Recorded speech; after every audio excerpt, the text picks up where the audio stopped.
Napanood nyo na ba yung trending movie ngayon, yung Rewind? So eto nga, at pumunta ako ng sinehan at nanood ako ng Rewind ni Marian Rivera at Dingdong Dantes. At hindi ko akalain, guys, napakahaba ng pila. Grabe, parang ayoko nang tumuloy dito eh.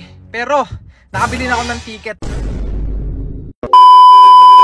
So ayan, nagpunta ako ng cinema dito sa isang napakamahal na panooran sa buong Pilipinas. Biro mo 2.6, isang tao lang ako, isang sinihan lang yan ha, isang tao lang ako ha.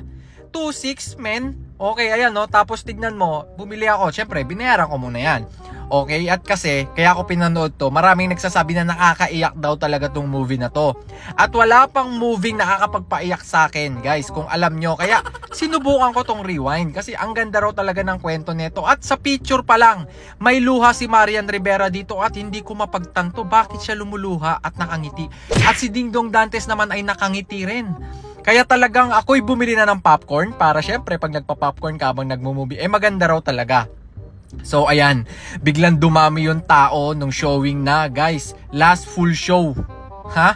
Last full show to pero sobrang daming tao. Ayan, kung makikita nyo, tignan nyo, nagre-ready na yung mga tao. At ako, hindi pa ako pumapasok yan kasi ayoko makipagsiksikan sa kanila. Kita nyo yan, no?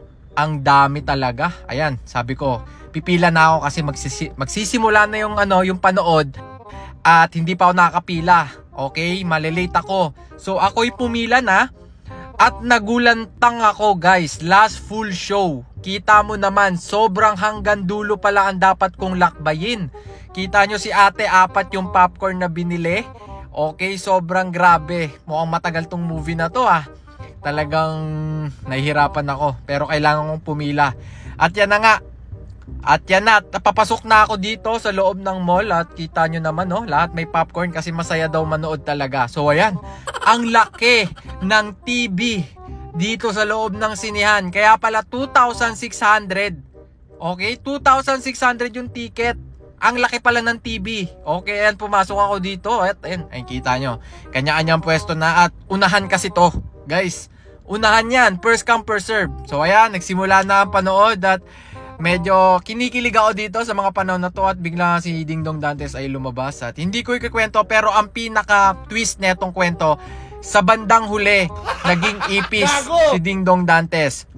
Ang lesson na natutunan ko dito, dapat magbigay ka ng time sa iyong pamilya. At ayan, ako'y umalis na at hindi naman pala ganun masyadong nakakaiyak yung movie at medyo nakaka-touch. Hindi ako naiyak dito, guys ha. Baka kala nyo umiiyak ako nyan. Hindi, medyo teary eye lang ako nyan. Siyempre umuwi na ako ng medyo masaya. Haring Bangis, yeah, let's go.